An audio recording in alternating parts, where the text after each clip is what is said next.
హైదరాబాద్ నాచారంలోని శ్రీ మహాకాళి సహిత మహాకాళేశ్వర స్వామి ఆలయం దగ్గర మట్టి గణపతులను పంపిణీ చేశారు. ఎస్ఎస్ఎస్ యువసేన యూత్ కాంగ్రెస్ నేత సంతోష్ రెడ్డి ఆధ్వర్యంలో మట్టి గణపతుల పంపిణీ కార్యక్రమం నిర్వహించారు.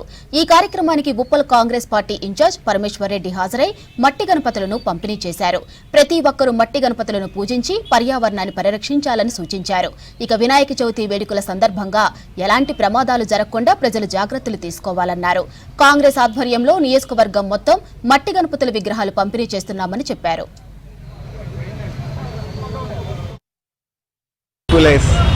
యువసేన ఆధ్వర్యంలో ఈరోజు మరి నాచారం మంకాళి దేవస్థానం దగ్గర మట్టి వినాయకులను పంచడం జరిగింది. మరి ఈరోజు కాంగ్రెస్ పార్టీ ఒక మంచి కార్యక్రమం తీసుకుంది. ఇక్కడ మరి ఈరోజు మట్టి గణపతులను పూజించాలి, ఇట్లా ప్లాస్టర్ ఆఫ్ ప్యారిస్ కాకుండా మంచి మట్టి వినాయకులని పూజించాలని ఒక మంచి కార్యక్రమాన్ని చేపట్టినందుకు నాచారం కాంగ్రెస్ పార్టీ మీ ప్రతి ఒక్కరిని కూడా ప్రత్యేకంగా పేరు పేరున అభినందిస్తున్నా.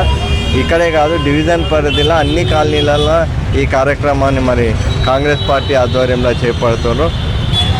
మనమందరం ప్లాస్టర్ ఆఫ్ ప్యారిస్ గణేష్ విగ్రహాలు వాడకుండా మట్టి విగ్రహాలు అందరూ వాడి, చెరువులు ఇప్పుడు ఎంత శుభ్రంగా ఉన్నాయో మట్టి విగ్రహాలు వాడేసి దాంతోపాటు అలానే శుభ్రంగా మెయింటైన్ చేయాలని కోరుకుంటూ, మరియు ట్రిపుల్ యువసేన వీళ్ళందరూ 3 రోజుల నుంచి నిరంతరం రాత్రి పగలు కష్టపడి ఈ కార్యక్రమాన్ని సక్సెస్ఫుల్ చేసినందుకు ధన్యవాదాలు.